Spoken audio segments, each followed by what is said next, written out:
For nearly 150 years, slavery was a fact of life for blacks living in Massachusetts. Though it was never widespread in the region, Massachusetts State Supreme Court Judge William Cushing would effectively rule slavery illegal in 1783. In the time after the Revolutionary War, black families would come to thrive in certain South Shore communities, such as Parting Ways near the Kingston-Plymouth border, and Cuffey Hill in Norwell. In Hingham, another such community would come to be known as Tuttleville. The titular family, the Tuttles, would comprise of a marriage between the Tuttles and the Simpson families. I feel like there's so much more to this area than people realize. For example, on a map, Tuttleville is the Ward Street, High Street intersection, and yet it's so much more than that. Isn't it, Joe? Yes, it is, Elizabeth. Tuttleville is among the South Shore's longest-lived, most cohesive black communities of the post-Revolutionary War period, having been home to over a dozen black families as well as Native Americans. Joyce Barbara, a descendant, has invited us into her home. Shall we go? After you.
Hello. Hi. How are you? Hi, Joyce. Nice Hi, to Joyce. see you. Thanks for having us. Oh, my pleasure. I understand you're a descendant of James King Tuttle and Henrietta Simpson. I am. Can you tell me a little bit about his father? Where did he come from? From the history that Mom has been able to research, he came from a warm climate and someplace where the animals ran free. And how did he get here? He came here on a ship with Captain Marcellus Lane, and the register of the boat and everybody that was on the boat is in his home on High Street. How did he come in possession of this land? He was able to work off the property and farm it. And who owned this property? My uncle, Edward Russell Tuttle, who was a volunteer fireman for the town, and also he was a proprietor. And I located his diary from 1921. Wow. And we were going through it this morning, looking at the information. But it's kind of falling apart because it's so old. Oh. And I see you have a number of family and extended friends that are gathered here.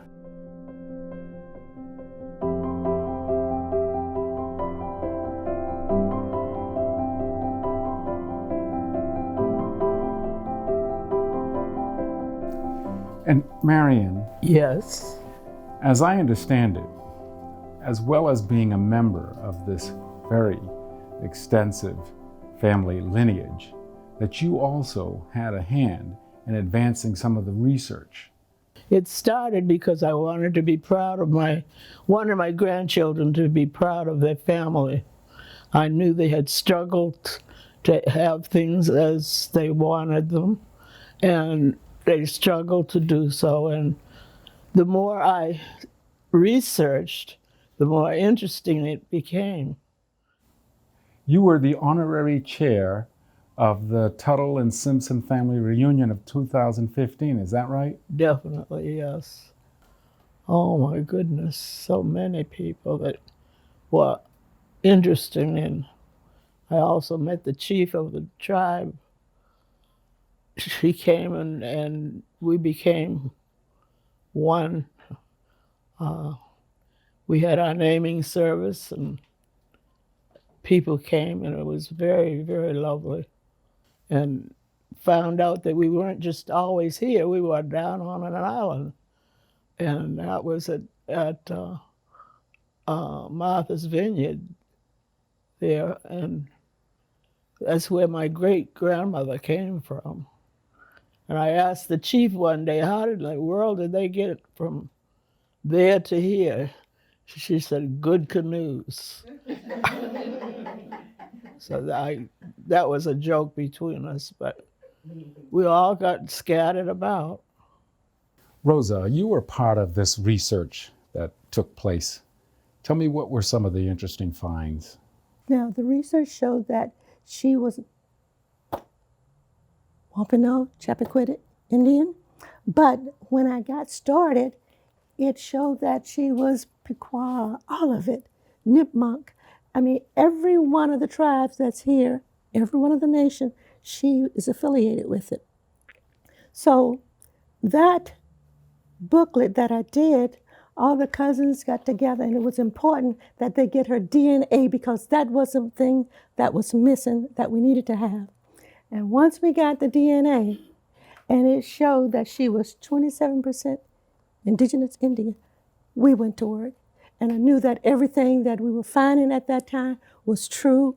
It could be substantial because without the DNA, none of this was happening. I find it interesting when you mentioned that there were so many tribes in this area. A lot of people would think just Wampanoag, but Nipmuc, Chippewa, Narragansett. Chappaquiddick, and Narragansett. Yes. I understand you were also part of the Tuttle Simpson family reunion 2015. Yes. What was that like? It was an experience that you would have to be there, but you could relive it through all the family members who were there. Chief, everybody was there, and you could see the family, you could see all the resemblance. We had all types of posters and information available, and they was thirsty.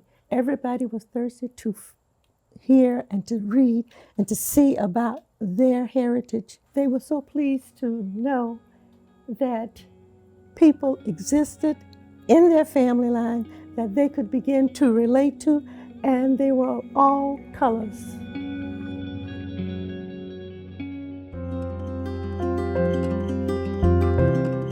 Tuttleville Poultry Farm.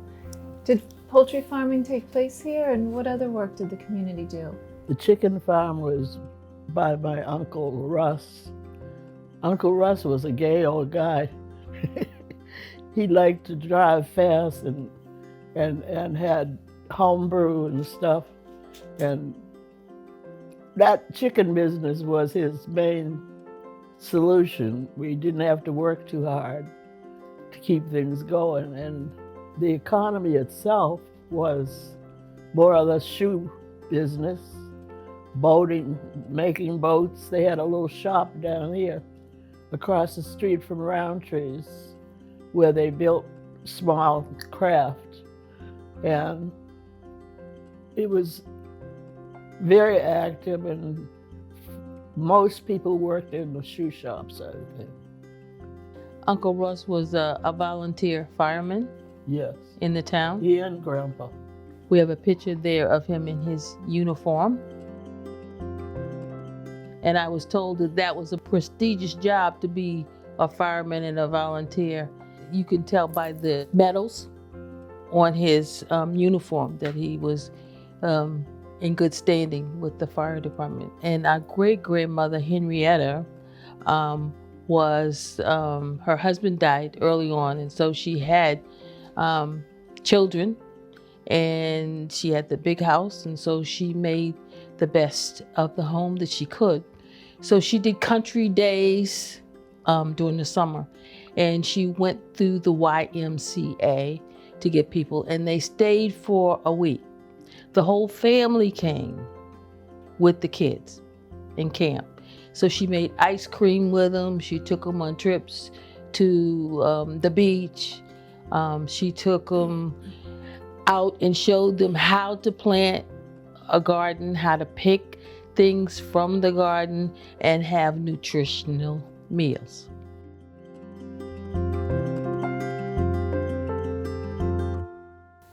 You know, considering the income here in Tuttleville, perhaps might there have been some involvement of family members or neighbors in the 54th Regiment? That was the one that was organized by then Governor Andrew, that had both Black and Native American soldiers fighting in the Civil War?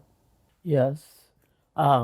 Lewis was the one that you're speaking of, and he did serve, but it was unusual for them to have a Black's picture, as they called it, in the GAR Hall, and it still stands there.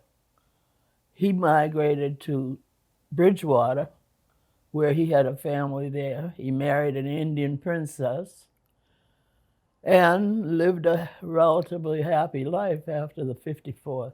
Lewis had 10 children, and he continued being a farmer, gardener, a shoemaker in Bridgewater, as he supported his family to the best of his ability. I was told by someone that knew Mom in the nursing home, saying the yards were beautiful. They were the flowers, the grass, the whole outside of the perimeter where they lived was landscapable.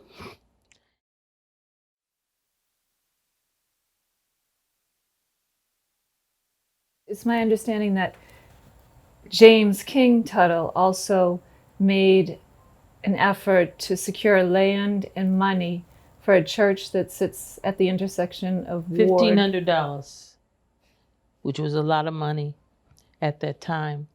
According to Mummy and the history that I've read, that the community was getting larger, too large for the barn. And it was at the time when we did a lot of walking. High Street, Cushing Street, the surrounding areas.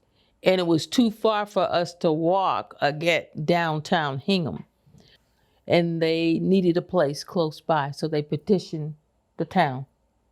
And other than using it as a community church, was it used as anything else? Mom says that it was used as a dance hall. It was a community center. Everybody had gone together to raise monies and funds to have a place to be heard.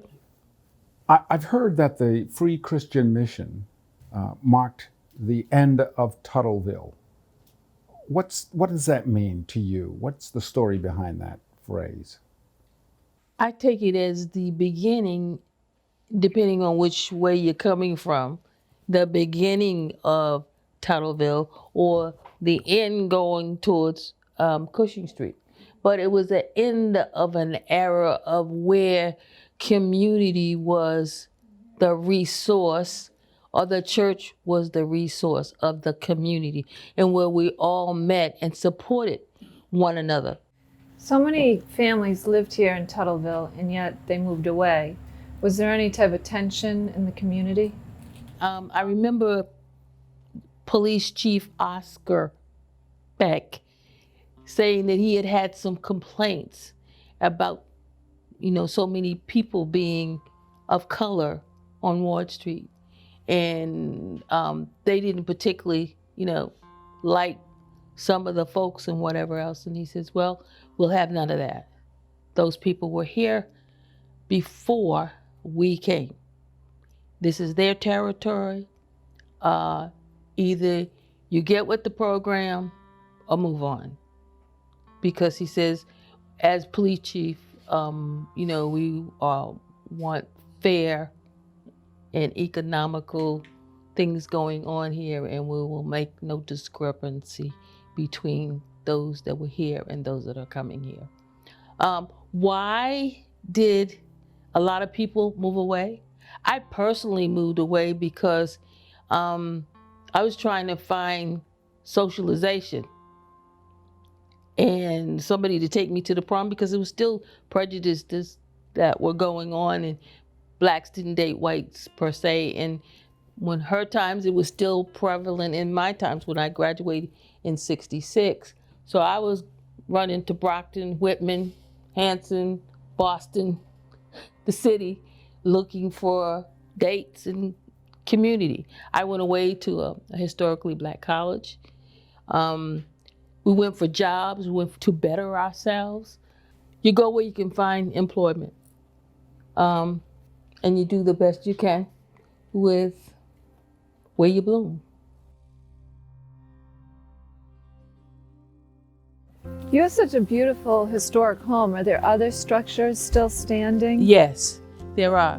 The Tuttle House was built by James King and Walter Tuttle. It's a 25-room house. It was smaller, but as the family grew, then they added more rooms to the house. Wow, you have a gorgeous barn here too.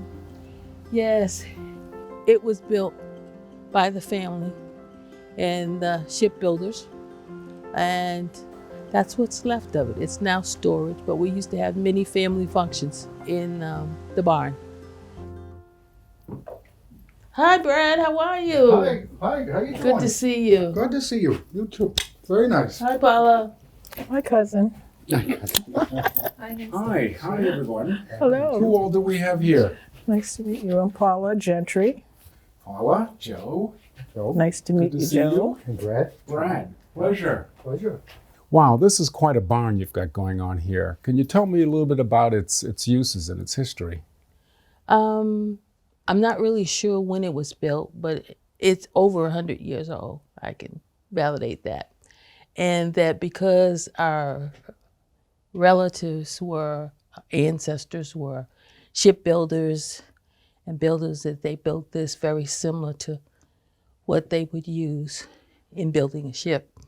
And it kind of resembles inside of the ships. The barn has been used for several occasions. My parents weren't married yet, but her first marriage that my mother had was out in the yard. Mine was in the yard also.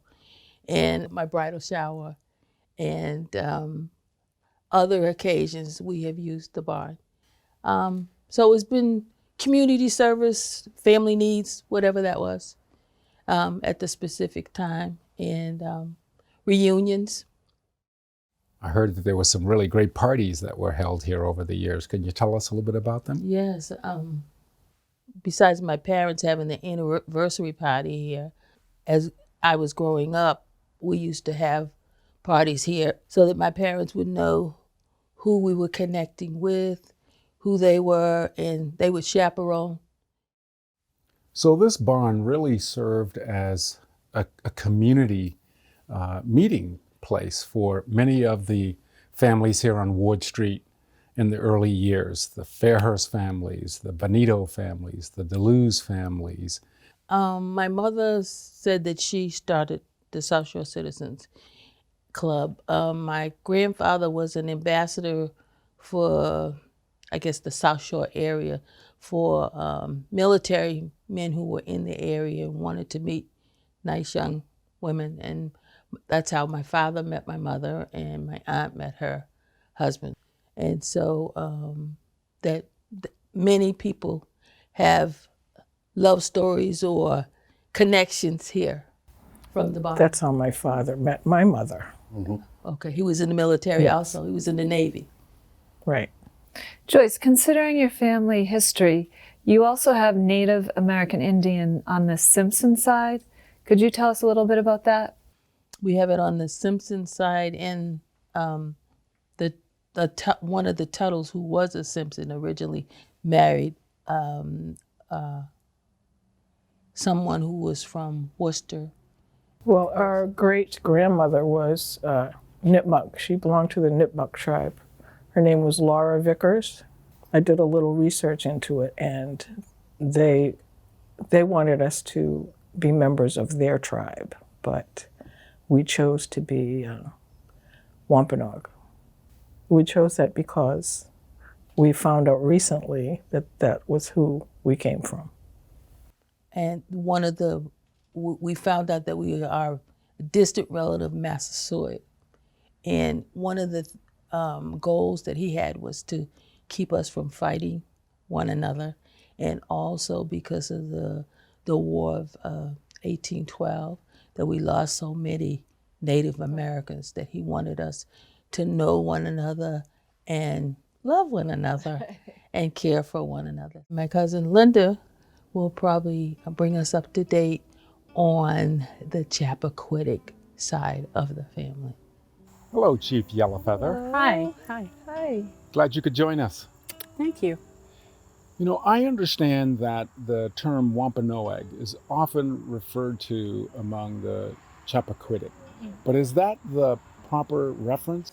No, we don't use Wampanoag. I know a lot of tribes do and still do, and always have. The word that we use is the original Algonquin word, and that is Wampanoag. And so we are the Chappaquiddick Wampanoag of the Massachusetts Nation. That's how we address ourselves or address each other from time to time. And with the continuing work that you're doing around the work for your nations, what other discoveries are you working on about the history of your people? The history is always ongoing. And lucky for us, we have Auntie Marian, Mama Teague. We have her, what she has uncovered, the information that she has on the other side of the family of the Simpson. And so putting our history together with hers gives you the full picture. The stories that I was given by my grandmother and great-grandmother, great aunts and uncles, cousins, that information linked up to what Auntie has given us is absolutely invaluable, because they're not just documents that you can go to the archives and go get. We're talking about living history. We're talking about what Auntie Marian in her 90s, what she's experienced, what she knows. But we're also talking about the history of our people of being storytellers. So the stories that I know, the stories that she knows, the stories that she's told Joyce, are just bits and pieces of our history is woven within those family stories. And so to see a lot of that family history come to life by bringing it all together full circle, it's been wonderful. I also understand that you're also engaged in a project where you're documenting the various sacred lands of the tribe. Tell me more about that. Yeah, my sub-chief and I have been, I've been doing it for about 10 years of looking for different spots that were considered sacred to us. They're dotted all over the state of Massachusetts. We're standing on a sacred place here. This land was sacred to our people. Long before the barn was built, long before the church here, long before the houses were here, the Native Americans came here, the Chappaquiddick, Seekonk, Pocasset, Pokanoket, Herring Pond. A lot of those tribes came here on this land, and their medicine men and women and their chiefs and some of council would come and gather. And they discuss not just their own families and their histories and their business, but they would pray. You know, someone was ill, a child maybe, was sick or lame, and so the things that we did here on this land were the same as what happened afterward when the church came into being. By Reverend Hobart, I believe, was the man here that was credited with bringing the tribal people into Christianity. Everything continues, and it's good to see. It really is good to see. Can you tell us a little bit about who George Simpson and Eliza Freeman were? George Simpson was born on Chappaquiddick. And right after he was born, they moved to, which would be South Scituate, Pembroke area. And he married his sister-in-law after his brother died at sea. Okay. And she had 2 children. And then she had, I think it was like 17 altogether. So like another 15 children. Wow. 17 or 18. And so they had a huge family. Right. And part of that, the children that they had together, Agnes, one of their daughters, is my great-great-grandmother. Okay. Okay. And so that's how we're related through the Simpsons. So were the Simpsons Native American? Yes, the Simpsons were, and are, Chappaquiddick. And, you know, they were, Wessagusset was in there, but there were a few other tribes that had come in, but predominantly we recognize as Chappaquiddick. Okay, that's interesting. Concerning Tuttleville, is there more information that you think is deserving of more attention and being uncovered? I think the existence of the Native American to this area, as well as the black families that lived in this area, I think the coexistence of the two, I think, needs to be spoken of more and brought to more to the forefront. I think there's so much that we don't know. I'm yearning to find out what happened to the other family members, where they are. And they're popping up slowly but surely. You never know where you're going to be when we find out that they were relatives. We were at the VFW and we were looking at the book that Rosa had made for us. And we were opening up the book and a gentleman says, "Are you talking about the Tuttles?" And we said, "Yes, I'm a Tuttle." And if I saw him on the street, I wouldn't know who he was. But he recognized the name and came forth.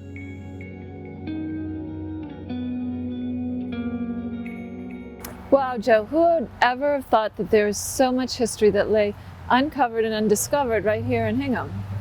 Yes, Elizabeth. You know, just uncovering Hingham's rich diversity and its history is quite a major find, and that's what makes this town so special. Most likely there'll come a time where these connections will be lost. And today we were so lucky to speak to family members of a passing era. Yes, Elizabeth, better to keep that conversation going.